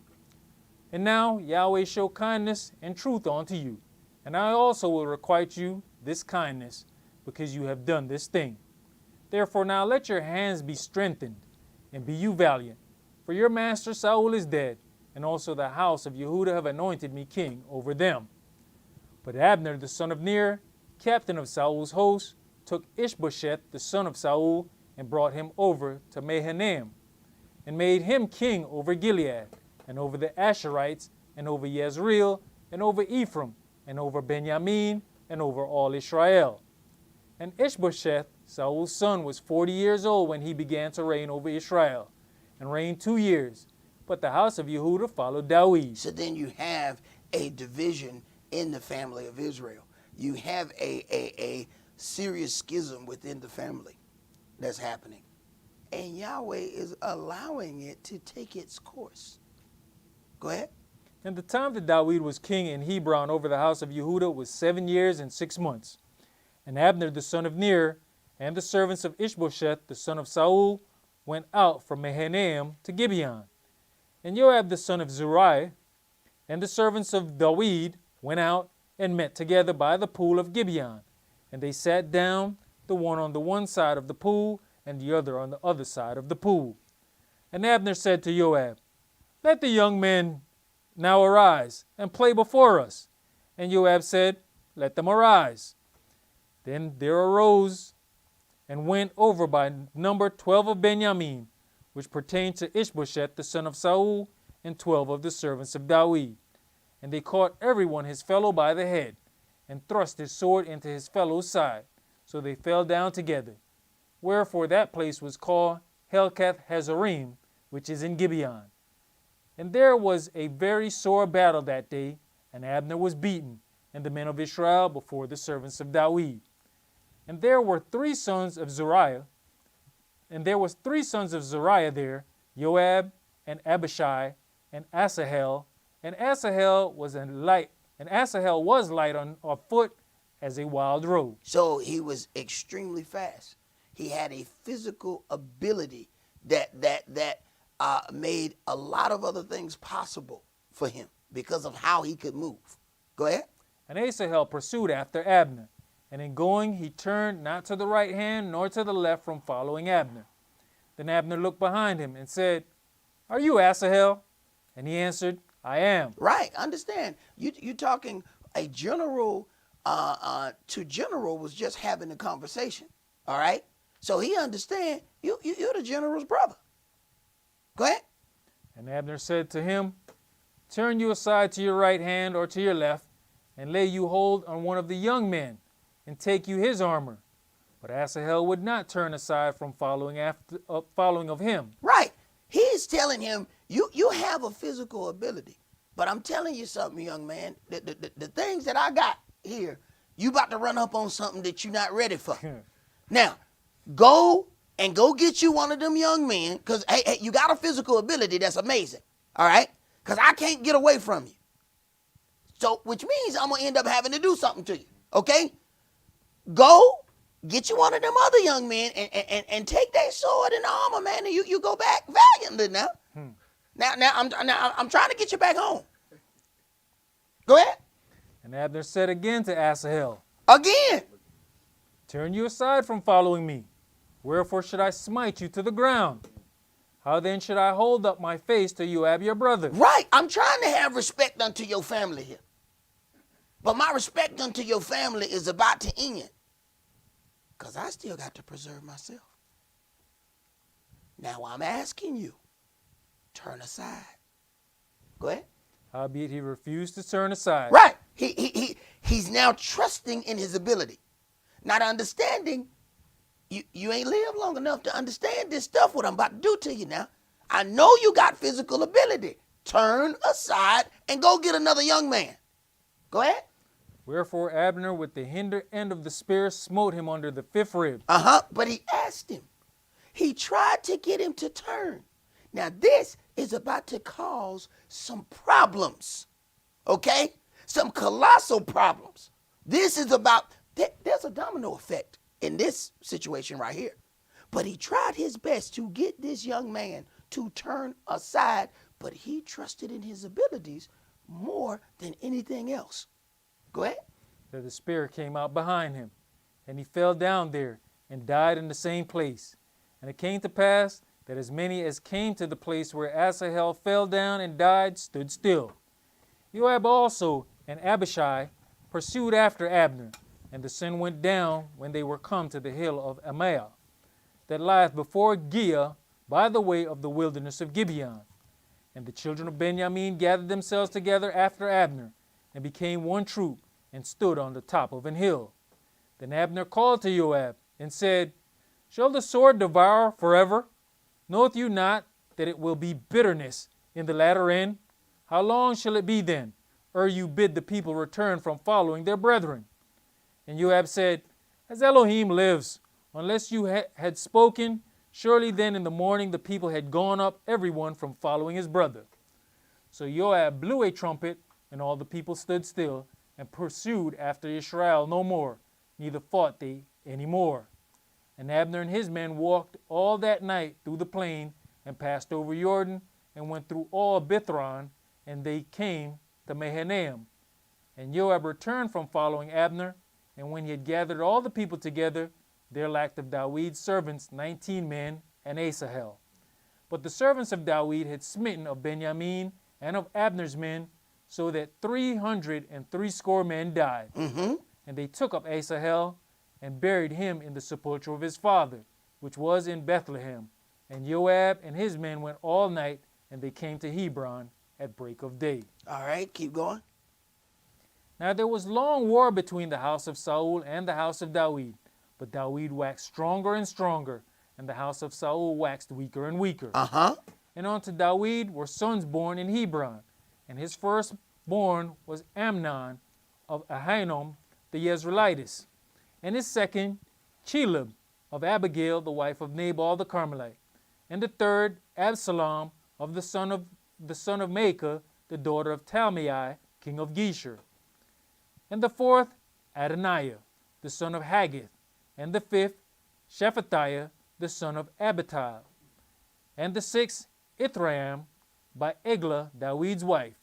These were born to David in Hebron.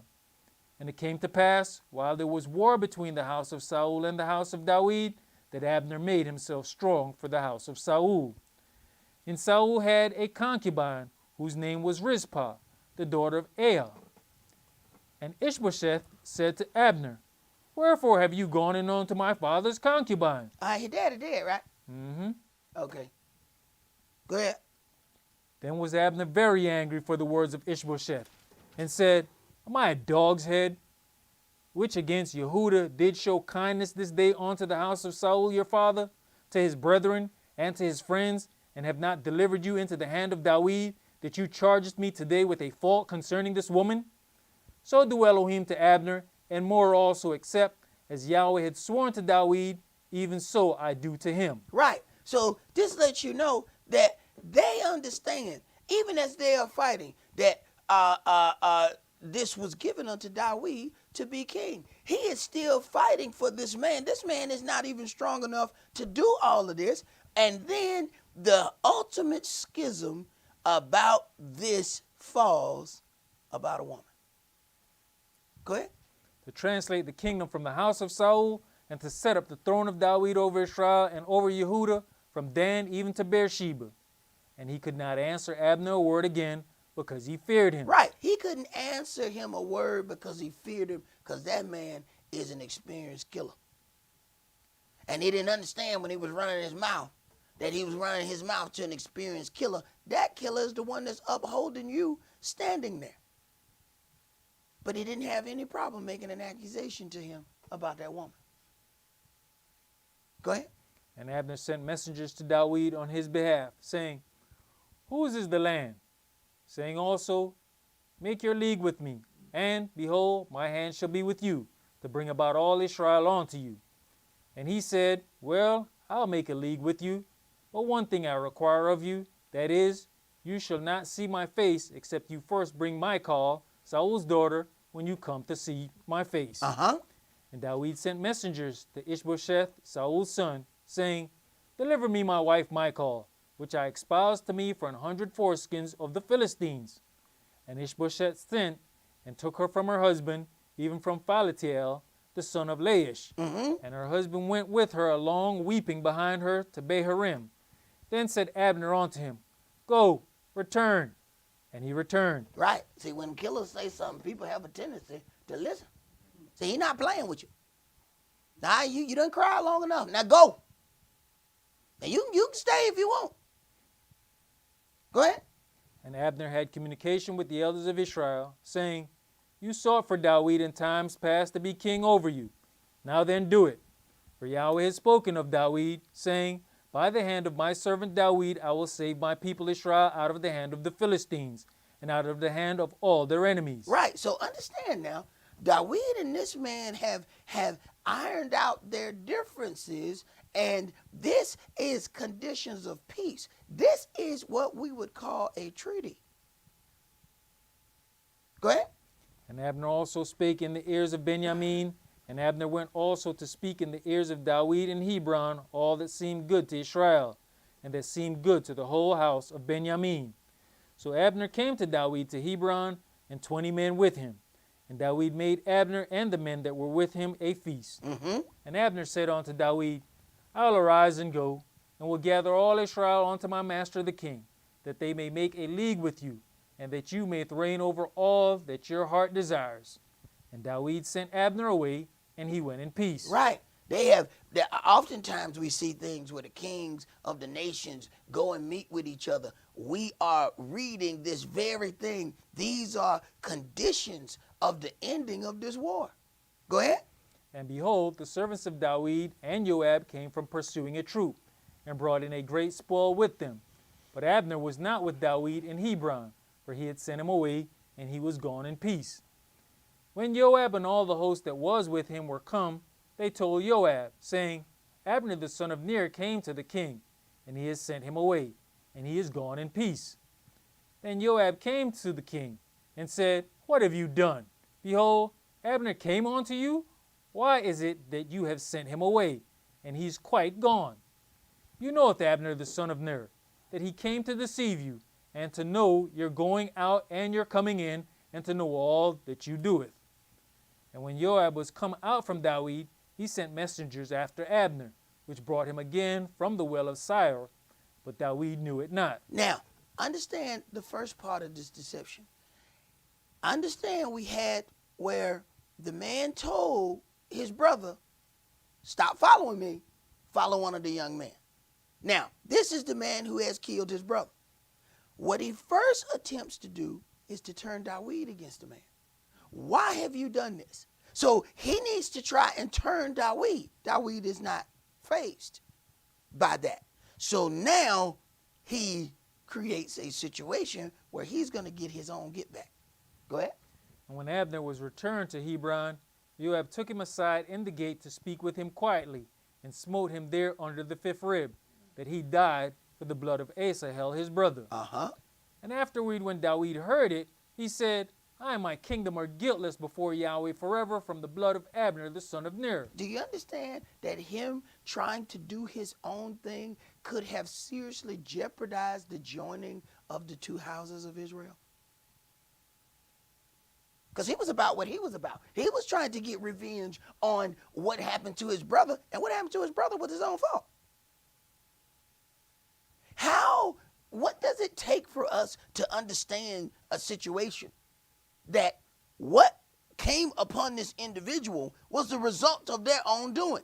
But now the entire kingdom may possibly suffer, because these were the conditions of the peace treaty that was going to gather Israel all together. And now in the middle of that, an unjust murder happens because he trying to get some get back. Yahweh has already put a stop to the war. But he had to do one more killing. Go ahead. Let it rest on the head of Joab, and on all his father's house. Now, so what is happening with Dawid? Dawid does not just agree with him because he's on his side. He not only disagrees, he publicly disagrees. Oh, that Israel would learn. Go ahead. And let there not fail from the house of Joab one that has an issue, or that is a leper, or that leaneth on a staff, or that falleth on the sword, or that lacketh bread. So Joab and Abishai his brother slew Abner, because he had slain their brother Asahel at Gibeon in the battle. And Dawid said to Joab, and to all the people that were with him, and all the people that were with him, rend your clothes, and gird you with sackcloth, and mourn before Abner. And King Dawid himself followed with bier. And they buried Abner. Followed the bier, which is the casket, if you will. All right? He's making them participate. Go ahead. And they buried Abner in Hebron, and the king lifted up his voice and wept at the grave of Abner, and all the people wept. And the king lamented over Abner and said, Died Abner as a fool dies? Your hands were not bound, nor your feet put in fetters. As a man falls before wicked men, so felleth you. Right. He's not agreeing with the guy who's with him. He's saying what he did was wicked. Go ahead. And all the people wept again over him. And when all the people came to cause Dawid to eat meat while it was yet day, Dawid sware, saying, So do Elohim to me, and more also, if I taste bread or aught else, till the sun be down. And all the people took notice of it, and it pleased them, as whatsoever the king did pleased all the people. It pleased them. They are understanding by his public display that he was not in agreement with the things that were done. See, silence is the silent signature. The silence gives everybody around the impression that you not only agreed, but you participated in the act. So you got to understand the difference. See, there's regular man stuff, and then there's king stuff. Do you know how to operate like a king? Go ahead, brother. For all the people and all Israel understood that day that it was not of the king to slay Abner the son of Ner. And the king said unto his servants, Know you not that there is a prince and a great man fallen this day in Israel? And I am this day weak, though anointed king. And these men, the sons of Zeruiah, be too hard for me. Yahweh shall reward the doer of evil according to his wickedness. Yahweh shall reward the doer of evil according to his wickedness. See, the part that is interesting is he has to deal with this thing while still putting this kingdom together. Let's go to 1 Kings chapter 1. And we're going to read verses 1 through 10.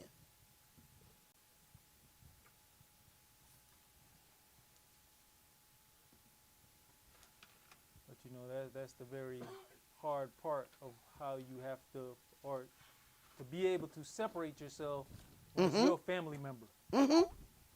Get all the information before you make a move. Well, it's the exact thing about he that loves mother and father more than me is not worthy of me. What have you put on equal footing with Yahweh our Elohim? What have you done it? Because he's a jealous Elohim. Is that your friend? Is that your buddy? Is that the person you kick it with? Is that your spouse? Is that your child? What is it that you have allowed to sit in his seat? 1 Kings chapter 1. Now let's read verses 1 through 10. Now King Dawid was old and stricken in years, and they covered him with clothes, but he gat no heed. Wherefore his servants said unto him, Let there be sought for my master the king a young virgin, and let her stand before the king, and let her cherish him, and let her lie in your bosom, that my master the king may get heat. So they sought for a fair damsel throughout all the coast of Israel, and found Abishag a Shunammite, and brought her to the king. Now, we would have just got a heater. But they said, look here, if he don't get no heat after this, he going to die. You know what I'm saying? This going to tell us something right here. Go ahead. And the damsel was very fair, and cherished the king, and ministered to him, but the king knew her not. Then Adonijah the son of Haggith exalted himself. Right. He sees an opportunity. See? Now, there's opportunity. I know my daddy about to die because he laid with that virgin and ain't nothing happen. He not about himself. He about to go away from here. Let's go ahead. It's my time to seize this opportunity. All right? Go ahead. Saying, I'll be king. And he prepared him chariots and horsemen and 50 men to run before him. And his father had not displeased him at any time in saying, Why have you done so? Right. So here we got in these last days. He's operating just by allowing something to happen. It is then making an avenue for more wickedness. Go ahead. And he also was a very goodly man, and his mother bare him after Absalom. And he conferred with Joab the son of Zeruiah, and with Abiathar the priest. And they, following Adonijah, helped him. Right. So Joab, we already know he was a nasty general. But then Abiathar, understand, this was the man who came running unto him when all of his folks was killed. This was David's priest. David has taken unto him and said, you are going to be protected as long as you are with me. Now he has helped his son try and take rulership. So it don't matter who you help. Go ahead. But Zadok the priest, and Benaiah the son of Jehoiada, and Nathan the prophet, and Shimei, and Rei, and the mighty men which belonged to David were not with Adonijah. Right. He knew who not to call. See, there's certain situations you have to wonder when wickedness is about to happen, and they always call you. You have to ask yourself, why are you getting that call? Because when it comes down to you standing firm in what's written, you're going to stop getting them calls. Oh, they know who not to call. They knew who to call. They knew to call Joab. He'll do anything. But Abiathar, I'm sure that was probably surprising to some people that he went along with the deception. Go ahead. And Adonijah slew sheep and oxen and fat cattle by the stone of Zoheleth, which is by Enrogel, and called all his brethren the king's sons, and all the men of Yehudah the king's servants. But Jonathan the prophet, and Benaiah, and the mighty men, and Shlomo his brother, he called not. Wherefore Nathan, that was it. That was it right there. Let's go to 1 Kings chapter 2. Jump to chapter 2 and start that at verse 1. Now the days of Dawid drew near that he should die. And he charged Shlomo his son, saying, I go the way of all the earth. Be you strong, therefore, and show yourself a man. Now, do understand that somebody had to jump in so that he would ordain Shlomo as the next king. do understand that if he didn't speak up, there was going to be the wrong person walking around as king over Israel. Two people had to come in and deal with this so that he would stop being silent, because his silence was okaying some evil stuff. Go ahead. And keep the charge of Yahweh your El, to walk in his ways, to keep his statutes and his commandments and his judgments and his testimonies, as it is written in the law of Moshe, that you may prosper in all that you doeth, and whithersoever you turneth yourself. That Yahweh may continue his word which he spake concerning me, saying, if your children take heed to their way, to walk before me in truth with all their heart and with all their soul, there shall not fail you, said he, a man on the throne of Israel. Moreover, you knoweth also what Joab the son of Zeruiah did to me, and what he did to the two captains of the host of Israel, unto Abner the son of Ner, and unto Amasa the son of Jether, whom he slew, and shed the blood of war in peace. Shed the blood of war in peace. See, it matters when you do something. See, once Yahweh said stop, not one more shot was supposed to be fired. Not one more sword was supposed to be slung. So we're coming into judgment for that. Go ahead. And put the blood of war upon his girdle that was about his loins, and in his shoes that were on his feet. Do therefore according to your wisdom, and let not his whorehead go down to the grave in peace. But show kindness unto the sons of Barzillai the Gileadite, and let them be of those that eat at your table. For so they came to me when I fled because of Absalom your brother. Right. So now whole families are able to either receive judgment or receive good tidings and good dealings based on some things that were done many generations or many decades ago, rather. Go ahead. And behold, you have with you Shimei the son of Gera, a Benjamite of Beharim, which cursed me with a grievous curse in the day when I went to Mahanaim.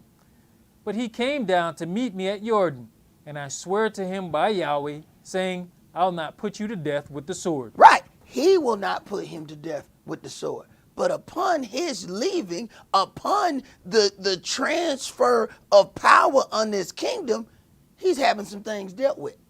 Go ahead. Now therefore hold him not guiltless, for you are a wise man, and knoweth what you ought to do unto him. But his whorehead bring you down to the grave with blood. So David slept with his fathers, and was buried in the city of David. And the days of David reigned, and the days that David reigned over Israel were 40 years. 7 years reigned he in Hebron, and 33 years reigned he in Jerusalem. And you'll find that is normally the rulership of kings. It's a 40-year span. Very few reign more than that. Go ahead. Then sat Shlomo upon the throne of David his father, and his kingdom was established greatly. And Adonijah the son of Haggith came to Bathsheba, the mother of Shlomo, and said, Cometh you peaceably? And she said, Cometh you peaceably? And he said, Peaceably. He said, Moreover, I have somewhat to say unto you. And she said, Say on. And he said, You know that the kingdom was mine. Stop. How was it yours?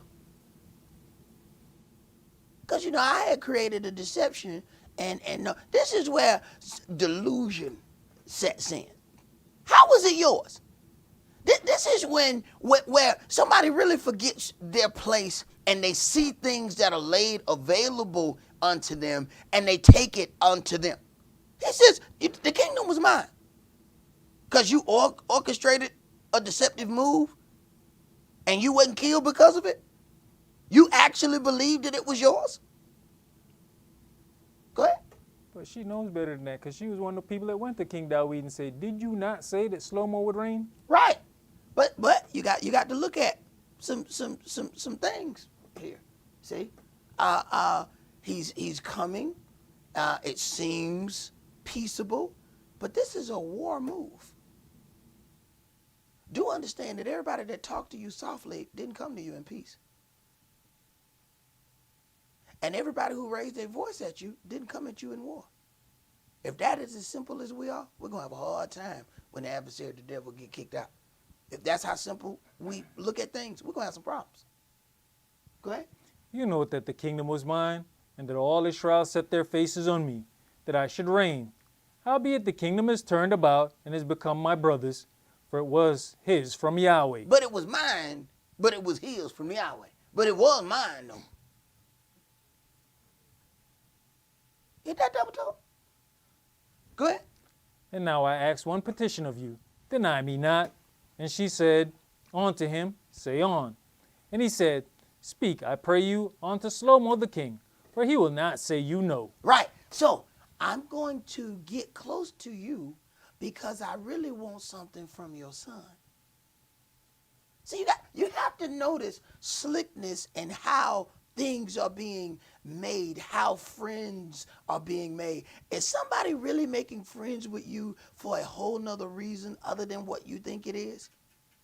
He's coming to her not because he wants to go to her. He really wants something from her son.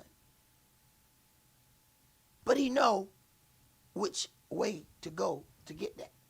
Go ahead. You know, it's funny that this goes right along what we've been talking about, I think, for the last 2 weeks, about how people will need to say something to somebody, but try to send message to other people. Right. Instead of doing what you got to do. Mm-hmm. Here we got this coward running to this woman and won't go stand up and face this man. Right. Right. And it's going to end up being a problem because it's not being dealt with in righteousness. If you're going to be a man, stand as a man, walk as a man, communicate as a man. He goes to this woman to try and get something from this man. Go ahead. That he give me Abishag the Shunammite to wife. And Bathsheba said, well, I'll speak for you unto the king. Bathsheba therefore went on. And let me tell you something. There's some things that you need to learn to stop speaking for somebody else. At least this was actually said. Sometimes people conveniently give you their thoughts without you knowing that you're carrying on their bidding, because it is conveniently or deceptively given to you in a way, and you're speaking their words not knowing that that's what's happening unto you. At least he is asking, and she knows that she's speaking his words. But be very careful, because now she's bringing his bidding unto the king. You may turn around and get yourself killed because you brought somebody else's stuff, and it infuriates that individual so much. You should ask him, right? Hey, why you ain't ask? Why you ain't going to do it? Go ahead. Bathsheba therefore went on to King Shlomo to speak unto him for Adonijah. And the king rose up to meet her, and bowed himself unto her, and sat down on his throne, and caused a seat to be set for the king's mother, and she sat on his right hand. Then she said, I desire one small petition of you. I pray you, say me not no. And the king said unto her, ask on, my mother, for I will not say you no. See, this is one thing I don't do. You don't agree to stuff before you hear it. Say you're going to say that you're going to do this for me. I'll do it. What is it? No, I ain't telling you that. What is it? Go ahead. And even in this situation, when Adonijah brought it to her, she didn't say no. She just said, say on. Mm-hmm. But he said, say on. I won't tell you no. Right. He says, I won't tell you no. But he going to tell us something. Go ahead. And she said, let Abishag the Shunammite be given to Adonijah your brother to wife. And King Shlomo answered. Now, he already tried to do this to try and take the kingship, and he knew who it was given to. All right? So now he wants the woman who laid with King Dawid. Go ahead. And King Shlomo answered and said unto his mother, and why do you ask Abishag the Shunammite for Adonijah? Ask for him the kingdom also, for he's mine elder brother, even for him, and for Abiathar the priest, and for Joab the son of Zeruiah. Then King Shlomo sware by Yahweh, saying, Elohim do so to me, and more also, if Adonijah have not spoken this word against his own life. But he didn't say no. He said he gonna die.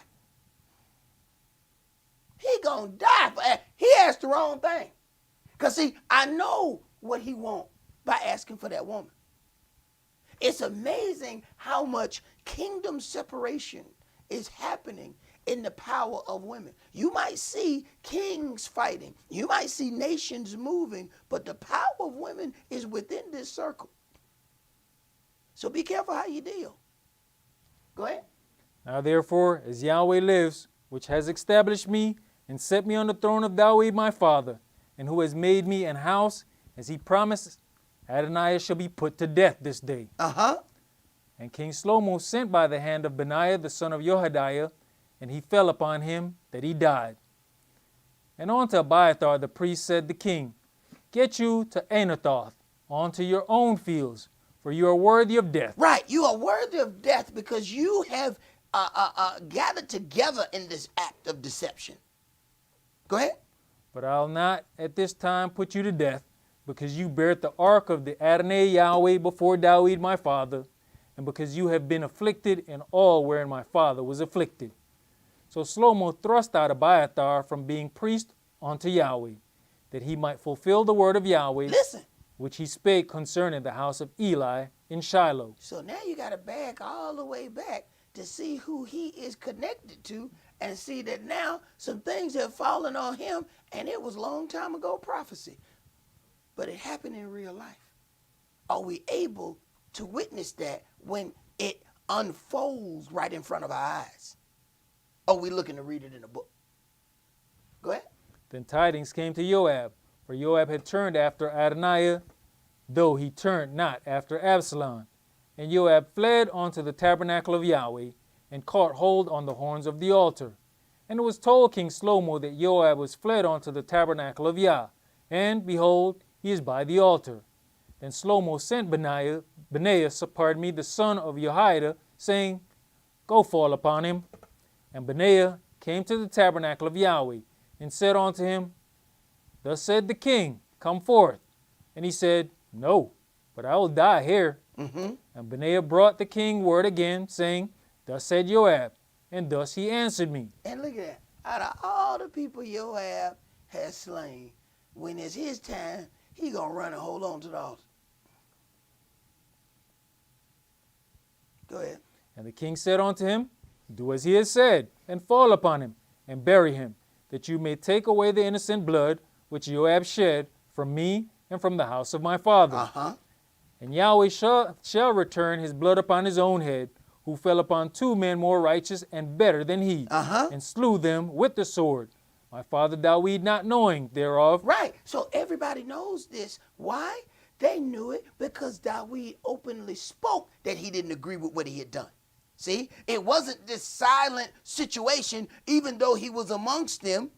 He let it be known. I am not in agreement with you in this thing. And everybody around is going to know that I do not agree with wickedness.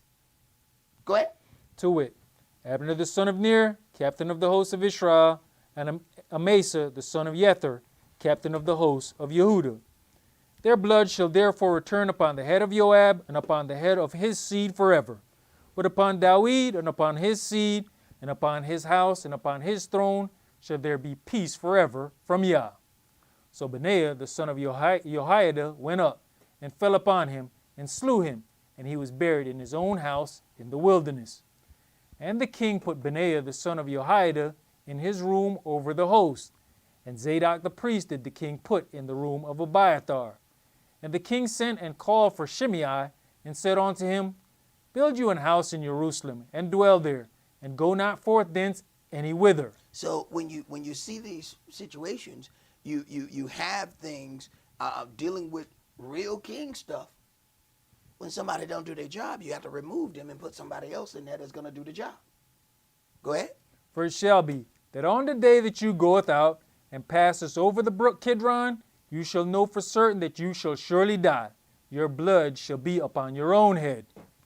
And Shimei said unto the king, The saying is good. As my master the king has said, so will your servant do. And Shimei dwelt in Jerusalem many days. And it came to pass at the end of 3 years, that 2 of the servants of Shimei ran away unto Achish, son of Maachiah, king of Gath. And they told Shimei, saying, behold, your servants be in Gath. Uh-huh. And Shimei arose and saddled his ass and went to Gath to Achish to seek his servants. Now, you see the problem right here? So you got to be careful what you run after. He was already living. Just stay where you at. That's all you got to do. Go ahead. And Shimei went and brought his servants from Gath. And it was told Shlomo that Shimei had gone from Jerusalem to Gath and was come again. And the king sent and called for Shimei and said unto him, Did I not make you swear before Yahweh and protested unto you, saying, Know for a certainty on the day you goeth out and walketh abroad any whither, that you shall surely die?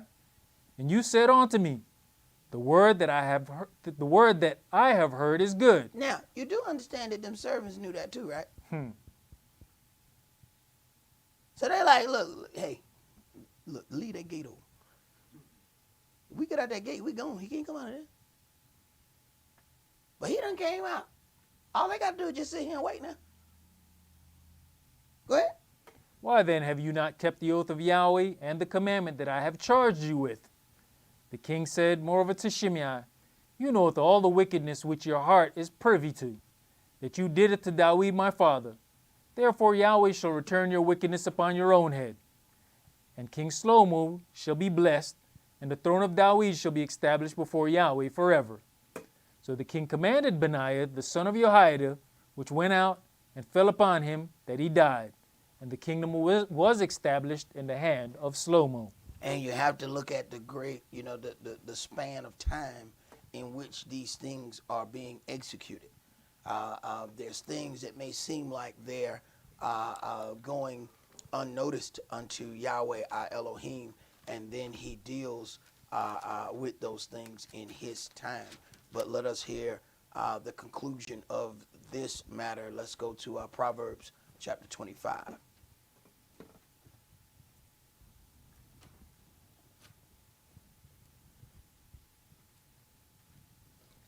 Proverbs chapter 25, and let's start that at verse 1. These are also proverbs of Shlomo, which the men of Hezekiah, king of Yehuda, copied out. It is the glory of Elohim to conceal a thing, but the honor of kings is to search out a matter. It is the glory of Elohim to conceal a thing, but the honor of kings is to search out a matter. So that means there's some things that we have to understand. If we end up being, whether it's captain of 10, 15, 20, 50, 100, thousands, you have to understand how these things were done according to what's written in this book. If all we're focusing on is priestly issues, then we are missing some other things, because a team ain't made of all of the same position. Can't have 11 quarterbacks.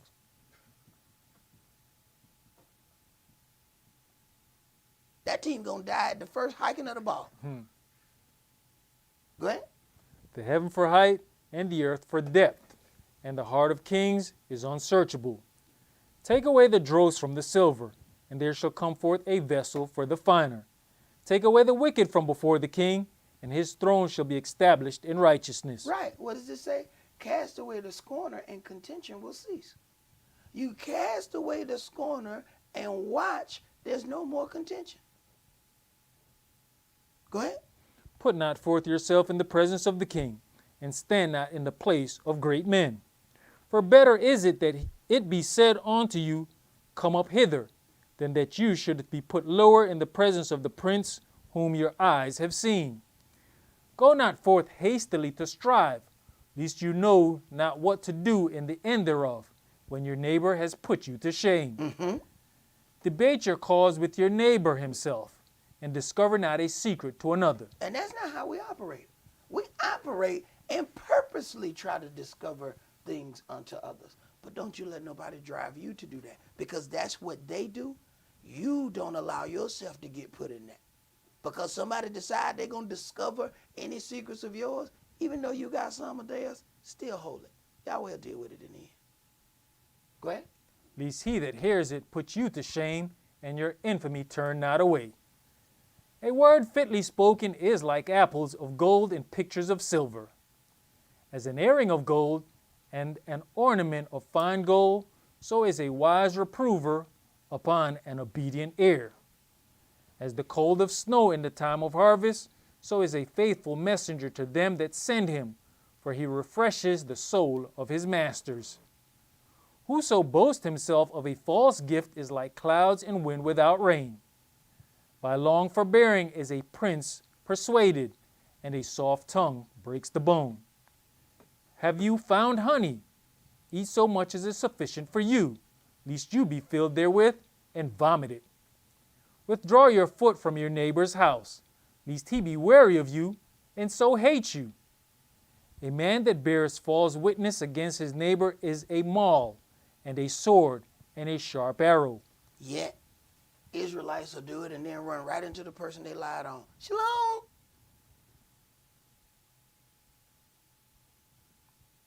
Read, bro.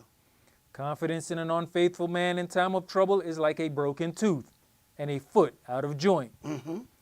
As he that takes away a garment in cold weather, and as vinegar upon nitre, so is he that sings songs to an heavy heart.